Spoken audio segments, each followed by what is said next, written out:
My name is Ellen Martin. I'm 28, and I inherited a two-bedroom apartment in downtown Portland from my grandmother, Elizabeth Martin. It isn't penthouse fancy. It doesn't glitter. But the floors remember Sunday soups, the windows lean into afternoon light, and the key hums a song only I recognize. You're safe here. It was ours, mine and Dan's, until the day my mother, Patricia Martin, and my older sister, Rebecca Martin, decided home is a resource you redistribute to the daughter who screams the loudest. I should back up. I was the quiet child, the one who learned early that silence could outlast a storm. While Rebecca rehearsed power, real estate jargon at 17, clinking glasses at 22, a networking genius by 26, I learned had practical love. Every Sunday for 5 years, I visited Grandma Elizabeth. Groceries, computer updates, stories about her youth, the nights she danced barefoot on a back porch, the way her mother folded towels like origami. She called me her steady boat. I thought it was a pet name.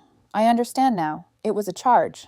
When Grandma passed, her will placed the apartment in my name, cleanly, deliberately. Rebecca assumed, of course, that family property meant her property. My mother approved. I made tea. I also changed the locks. For a year, the hostility was background noise, snide comments about maintenance, winks about how a place like that eats money. They insisted Dan and I were playing house in a unit meant to appreciate for the family. I ignored it mostly. Dan joked that if passive aggression had a smell, it would be citrus.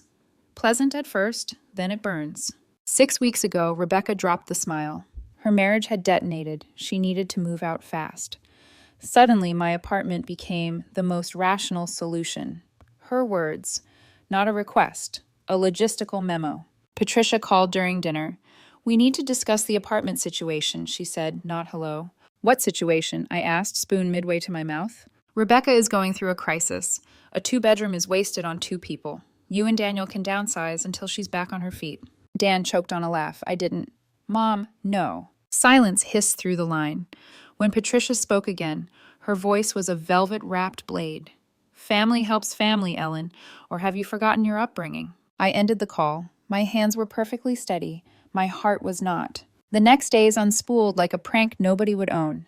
Gift baskets with packing tape tucked under the tissue paper. Notes, "Let's make this easy," in a hand that had once signed my report cards. Rebecca knocking at 7 a.m. to measure spaces. I said no. She came back when we were at work, because someone had given her a spare key. When I got the alert from our camera, it was already too late. Dan left his office meeting mid-sentence. I bolted from a client call. We arrived to find Rebecca standing in my kitchen, phone out, narrating her future backsplash. I changed the locks again. "No more drop-ins," I told the building. "No more favors." The manager was appalled, promised to look into how she'd gotten a key. Dan took my shaking hands and kissed each knuckle. "We're okay," he said into my hair, like a promise and a prayer. We were not okay. Patricia began calling Dan's office, claiming she was concerned about Ellen's mental state, that I was paranoid, hostile to family. It hit Dan like a stone to the ribs. He's never been a conflict person. His boss looped in HR. They documented. Meanwhile, Rebecca charmed the neighbors, floating a story that I planned to sell and she'd keep the place in the family, just as Grandma wanted. She told Mrs. Chen that Dan was pushing me to move because we couldn't afford maintenance. Mrs. Chen, kind soul that she is, slipped me an envelope with grocery coupons and a note that read, "We can help." I cried in the hallway and then I laughed, because if I didn't laugh, the floor would open. 2 nights later, I found an eviction notice taped to our door, letterhead printed from somewhere official looking, language about violating the spirit of the will by failing to maintain family harmony, a 30-day demand to vacate to the rightful heir, Rebecca. For a full minute, I stared at the paper and thought, maybe I'm asleep. Then the room sharpened. My chest didn't pound. It locked. Dan touched the page like it might cut him. "This isn't real," he said too softly. "It can't be." "It's not," I whispered, and felt something in me tilt into place. Not a snap, a click. The sound a safe makes when the last number aligns. I'm done pretending this is a misunderstanding. I started a folder. Screenshots, timestamps, images from our hallway camera. I exported voicemails and texts, dates. The notes slid into plastic sleeves with a clinical satisfaction that scared me a little. I wasn't raging. I was clear. Dan made tea and sat beside me as I labeled. "We could call your aunt," he offered. Or, "Not family," I said. "They'll mediate the wrong thing." He hesitated then. My dad. Robert. Quiet, precise, the man with the gentle handshake and the mind like a set of interlocking gears.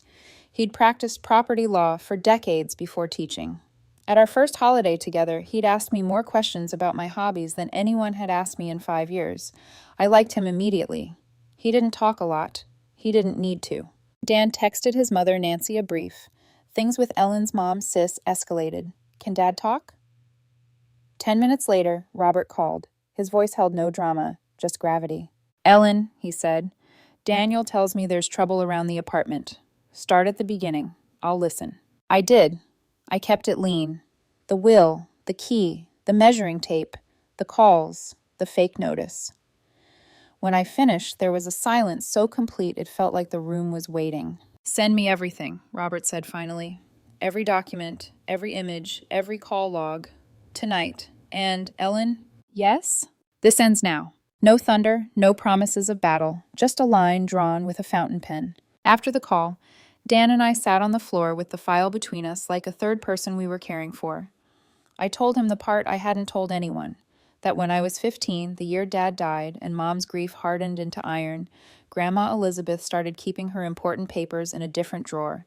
She'd tap it twice, like a private knock. "For when people forget themselves," she'd say. I'd thought it was a quirk. I wonder now if she was building me a bridge. Dan tipped his head against mine. "You don't have to be brave with me." "I'm not," I said, and realized it was the truest thing I'd said all week. I'm just done being quiet where noise is required. At 3:07 a.m., I finished scanning and sent Robert a link with a subject line that read, "File, Martin v. Martin, / Rebecca. Harassment plus fraud attempts."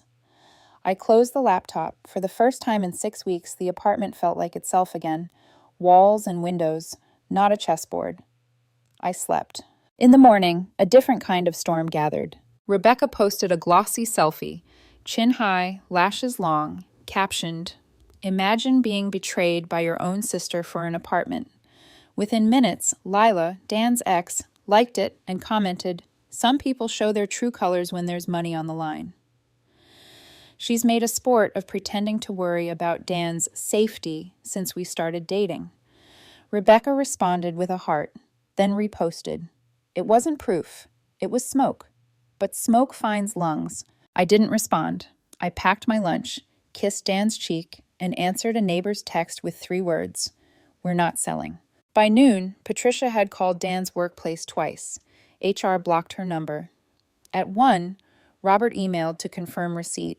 No emojis, no exclamation points, just a list of what he needed next, a timeline he'd already drafted, and a 1-line PS. "Change locks again today. I'll explain later." I felt a laugh catch in my throat and soften into something else. Relief, maybe, or the first bite of courage you can actually swallow. The elevator doors opened to our floor at 6:12 p.m. A crisp envelope leaned against our doorframe. Not a notice this time. A process server receipt. Inside, 2 identical letters, one addressed to Patricia Martin, one to Rebecca Martin.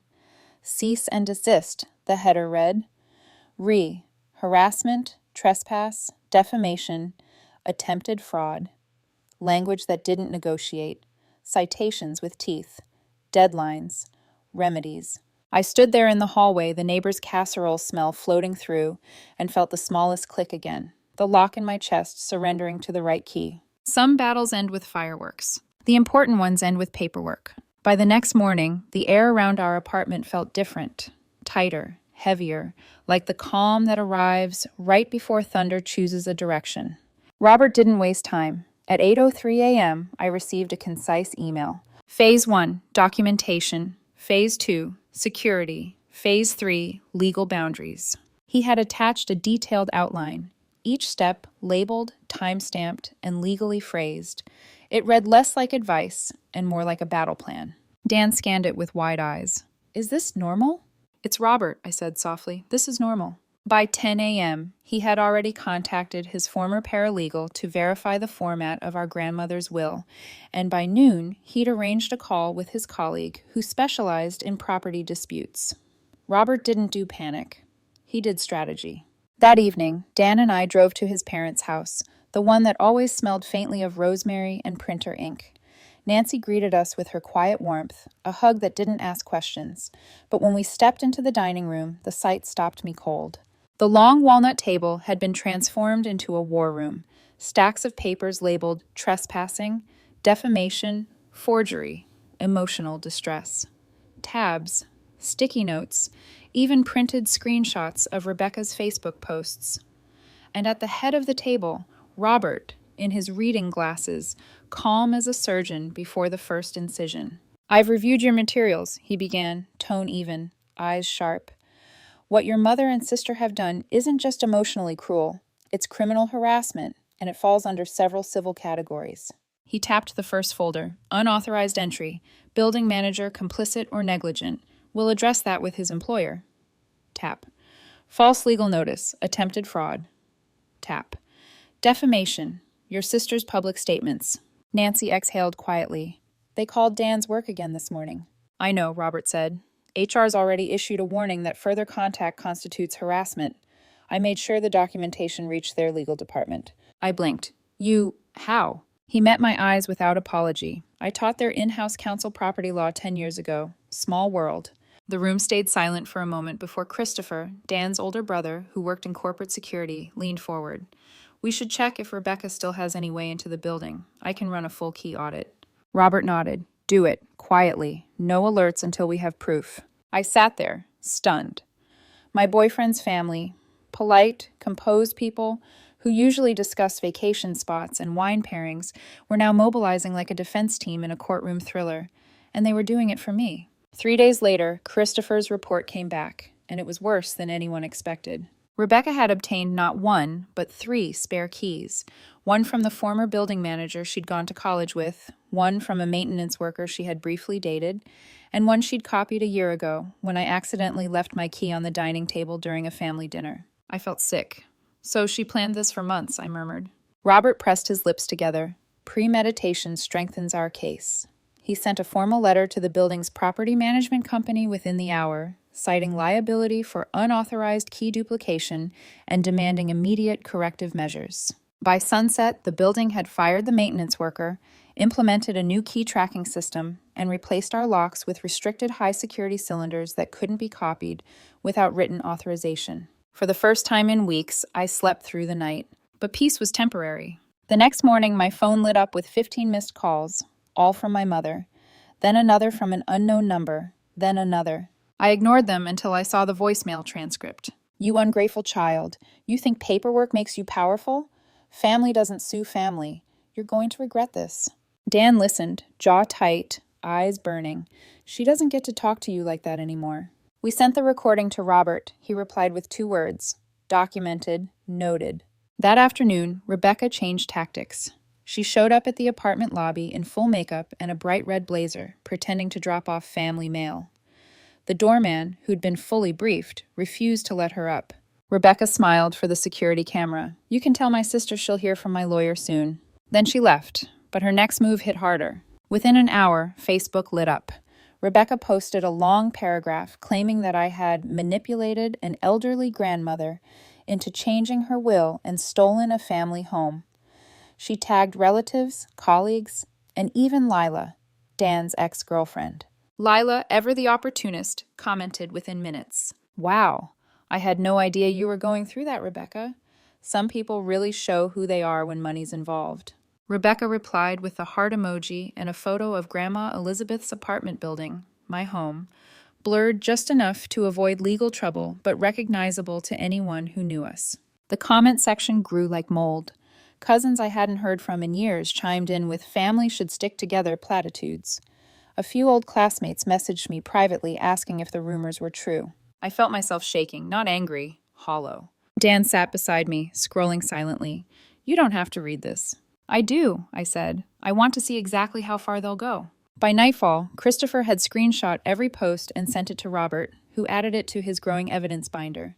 He labeled the section Defamation, Digital Distribution. 3 days later, Robert called us over again. On the dining table sat a new folder, thinner but marked with a post-it note that said Clause 7B, Will of Elizabeth Martin. He adjusted his glasses. I found something you'll want to hear. Grandma's will included a no-contest clause. Any relative who harasses or challenges the inheritor loses all claim to the estate, present or future. But that wasn't all. Robert had spoken to Grandma's attorney, who confirmed there was also a sealed letter in her file, to be opened only if conflict arose over the apartment. A letter from Grandma to me. For a moment, I couldn't breathe. Robert's voice softened. We can retrieve it tomorrow morning. I'll go with you. That night, as I stared at the ceiling, the apartment felt like a person holding its breath.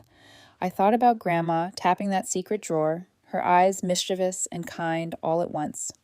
For when people forget themselves, she used to say, maybe she knew this day would come. Maybe she'd left me something not to defend myself with, but to finally end this. I reached for Dan's hand under the sheets. I'm scared, I whispered. He squeezed my fingers.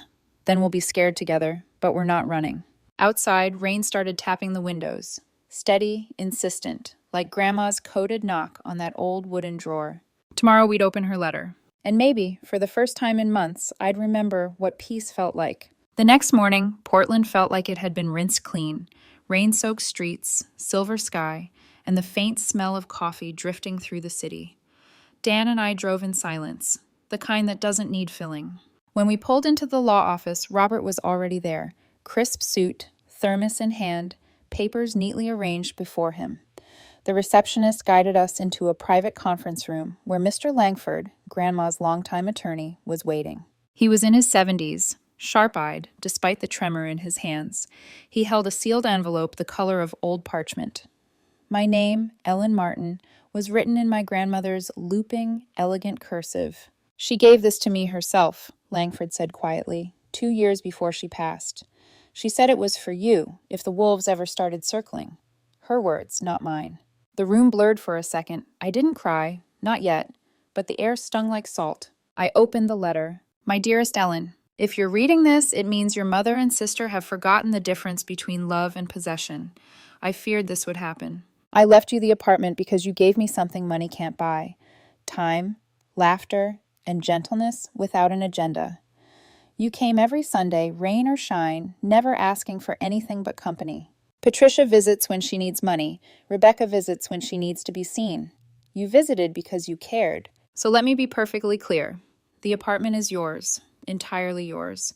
I made sure of it legally, and I included protections so no one can successfully challenge it. You earned this home through love, not manipulation. If they call you ungrateful, remember, gratitude doesn't mean surrender. If they call you cruel, remember, boundaries are not cruelty. They are clarity. And if they ever make you doubt yourself, remember that I saw you, truly saw you, when others chose convenience over compassion. Live your life, love freely, and don't apologize for peace. With all my love, Grandma Elizabeth. By the time I finished reading, the paper was trembling in my hands. I didn't realize I'd been crying until Dan gently brushed away a tear. Mr. Langford smiled faintly. She was proud of you, you know. Said you were the only one who listened, not just heard. Robert cleared his throat, voice steady. This letter confirms intent. Combined with the no contest clause, they have no legal foothold left. I nodded, still clutching the pages like a lifeline. Then why does it still hurt so much? Nancy, who'd quietly joined us halfway through, placed a gentle hand over mine. Because it's grief, sweetheart. Not just for what they did, but for the mother and sister you hoped they'd be. We left the office lighter, yet hollow. I thought that maybe this would be the end of it, the final chapter. But Rebecca had other plans. That same evening, she showed up outside my workplace. I saw her reflection first. The red coat, the hard smile.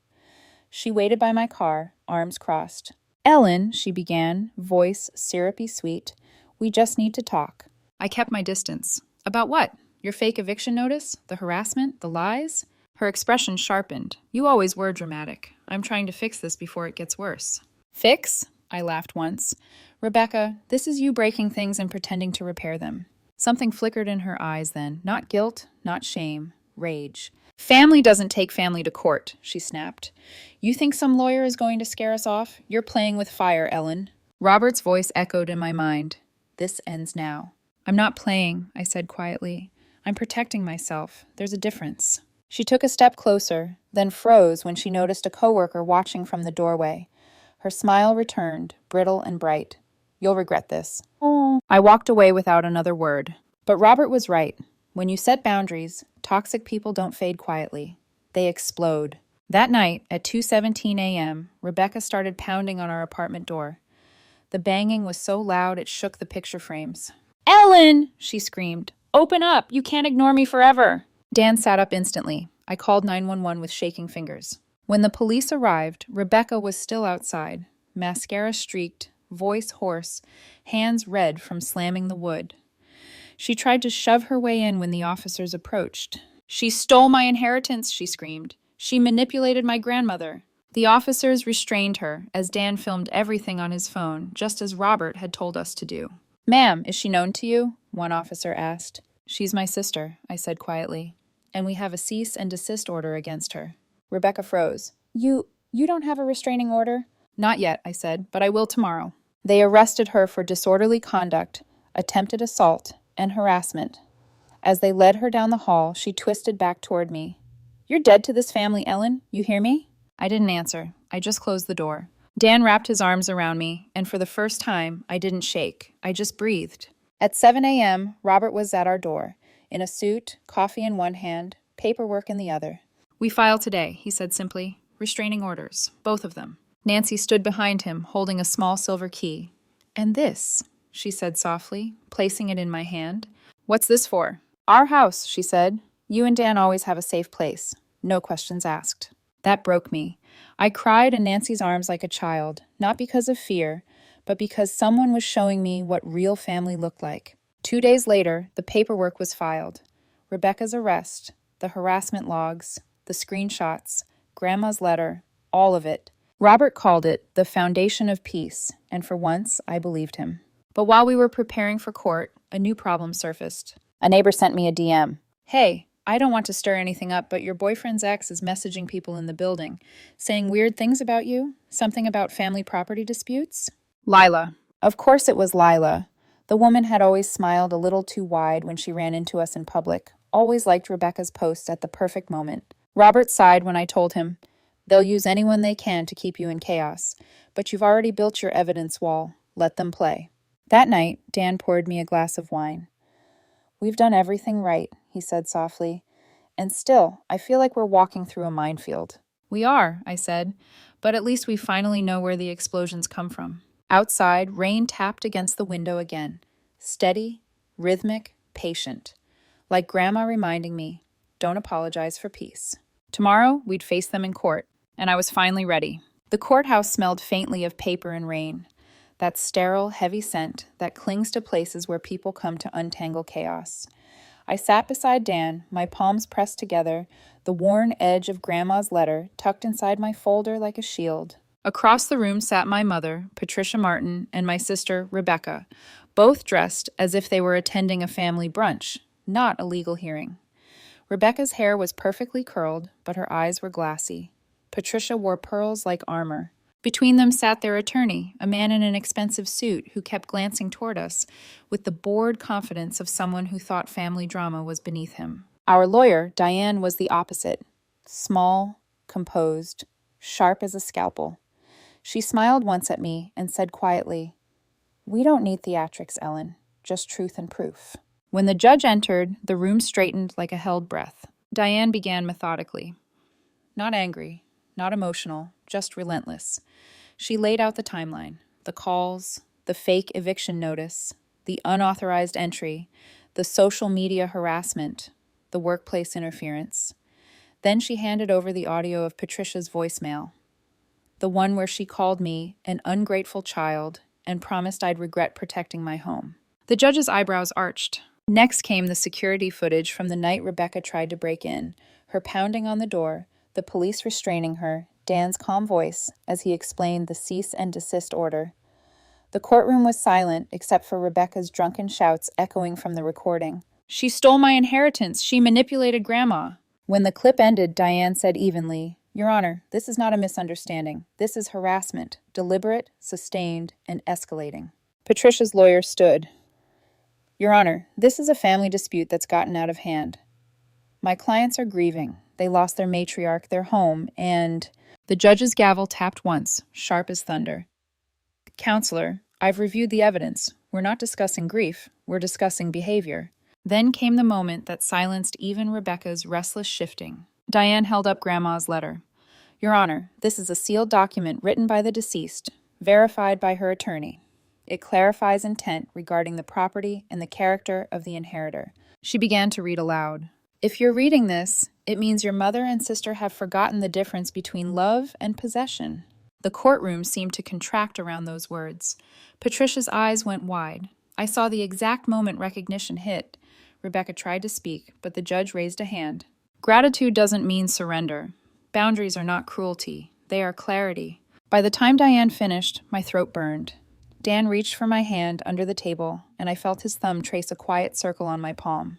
When the judge finally spoke, her voice was low and steady. "Families can love each other and still cause harm. What I've seen here isn't love. It's control disguised as care, and it has crossed into criminal conduct." She turned toward Patricia and Rebecca. "You have harassed, defamed, and intimidated the petitioner and her partner for months. You created forged documents, spread lies, and even trespassed into their home. That stops now." The gavel struck. "I am granting 5-year restraining orders for both Ellen and Daniel against Patricia and Rebecca Martin. You are to remain at least 500 feet away from them, their home, and their workplaces. You may not contact them, directly or indirectly. Any violation will result in arrest and prosecution. This is not a suggestion, it is an order." Rebecca began to cry, loud, choking sobs that drew glances from the gallery. Patricia sat frozen, face pale, hands gripping her purse like it might save her. When the judge left, the sound of the gavel still echoed like the final heartbeat of something long dead. Outside the courtroom, Patricia called out, "Ellen, please!" I turned. The bailiff stepped between us. "Ma'am, the order is active immediately." But she ignored him. "You're still my daughter. When your sister and I are gone, you'll have no family left." I took a breath that tasted like freedom. "I have a family," I said quietly. "They just happen to treat me with respect." Patricia's face twisted. "They're not your blood." "No," I said. "They're my choice." She flinched as if struck, and for a moment, I almost pitied her. Then I remembered the fake eviction notice, the whisper campaigns, the sleepless nights, and the way she'd tried to make me doubt my own sanity. Pity turned to distance. Outside, rain fell again. The kind that doesn't threaten, just cleanse. Nancy was waiting by the car, umbrella in hand. She wrapped me in a hug before I could even speak. "It's over," she whispered. "It's really over." Robert nodded beside her, expression calm but eyes warm. "The law can't fix hearts, Ellen, but it can make room for peace."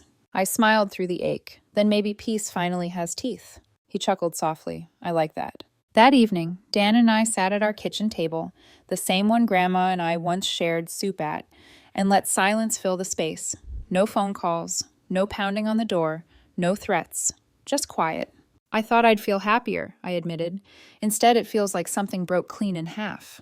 Dan brushed a strand of hair from my face. Sometimes peace doesn't arrive smiling. Sometimes it just arrives. We lit a candle for Grandma.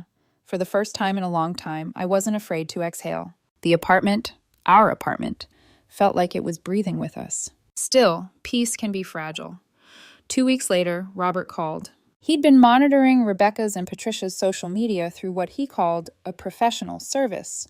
They hadn't mentioned me directly, but both were posting vague messages about family betrayal and stolen inheritance. Robert sighed. "It's not illegal, but it's a sign they haven't accepted the outcome. Keep documenting, just in case." I thanked him. After the call, I stood by the window, looking down at the city lights below. I wasn't naive. I knew people like them rarely stop, but I also knew something they didn't. I had already won the only battle that mattered. I had my peace, and I was done surrendering it. 4 months later, the apartment no longer echoed with tension, only with music and laughter and the ordinary sounds of healing. The restraining orders had been granted, and the silence that followed was strange at first. Peace always is. But as the weeks passed, silence became safety, and safety began to feel like freedom. Therapy helped. I'd started seeing a counselor at Robert's suggestion. During one session, I told her I didn't know how to feel. Relief and grief kept trading places. She smiled gently. You're not mourning the family you lost, Ellen. You're mourning the family you never had, but always hoped for. That line stayed with me for weeks. Robert and Nancy became a steady presence, never overstepping, always showing up quietly. They didn't fill the empty spaces with pity, just with constancy. Nancy would text, "Dinner tonight?" No pressure, just comfort food and laughter. Robert would drop by with some obscure legal reading, just in case, and stay long enough to help Dan fix something small. A door hinge, a loose handle, never mentioning the trial unless I did. It felt like rebuilding, brick by brick, the version of family I'd almost stopped believing in. Then one afternoon, Robert asked to meet in his study. His expression was thoughtful, the way it always got when he'd already solved a problem and was just waiting to reveal it. I've been monitoring Patricia and Rebecca's social media through a professional contact, he said. They've stayed quiet about you, but there's a pattern. Subtle drive-bys near your building, maybe to test boundaries. I froze. They're violating the order? Not directly, he said. They're staying technically outside the 500-foot range, but we'll fix that. Within a week, Diane filed a motion to extend and clarify the restraining order, adding a clause prohibiting them from being within sight of our building. The judge approved it without hesitation. I slept better after that. 2 months later, life offered something better than vengeance: restoration. Nancy's mother passed away peacefully, leaving a modest inheritance for the grandchildren. Dan wanted to use our portion for home upgrades, but Nancy had another idea. You two never had a proper honeymoon, she said, eyes glinting. Go somewhere far, breathe new air. So we did. New Zealand. 3 weeks of vineyards, mountain trails, and a silence so complete it felt sacred. We hiked in the mornings, laughed at ridiculous road signs, and fell asleep to the sound of waves instead of sirens or phone vibrations. One night, under a sky full of stars, Dan said quietly, I used to think home was a place, but it's just wherever you finally feel safe enough to sleep without flinching. I turned to him. Then we're finally home. When we returned, Robert greeted us with his signature calm smile. While you were away, he said, Nancy and I made a small investment. The apartment next door came on the market.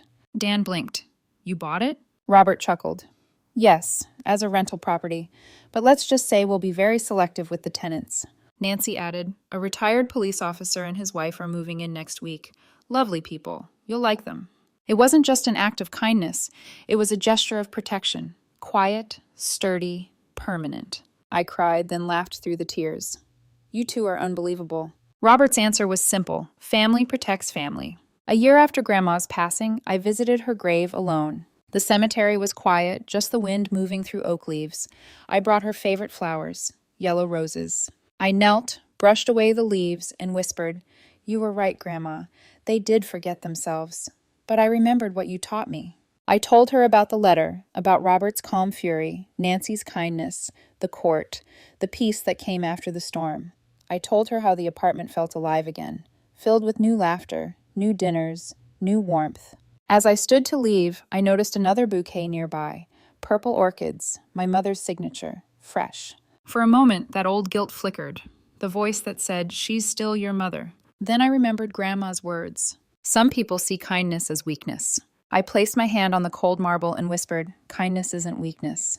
It's my boundary. Then I walked away. That evening, we hosted dinner, just like Grandma used to. The table was full. Robert and Nancy, Christopher and his wife Amanda, Dan's sister Emily, and her new boyfriend. Laughter filled the apartment. No tension, no pretending. Just real, easy warmth. When dessert came, Nancy raised her glass. To family, she said softly. Robert added, the kind you choose. I smiled, and the kind that chooses you back. We toasted. After everyone left, Dan wrapped his arms around me from behind. You know, he said, this place has gone through hell, but it's still standing. Just like you. I leaned against him. Maybe because it was built on love. He smiled into my hair. And respect. Don't forget that part. A few weeks later, I found out I was pregnant. When we told Robert and Nancy, Robert's calm demeanor cracked for the first time. His eyes filled and his voice trembled.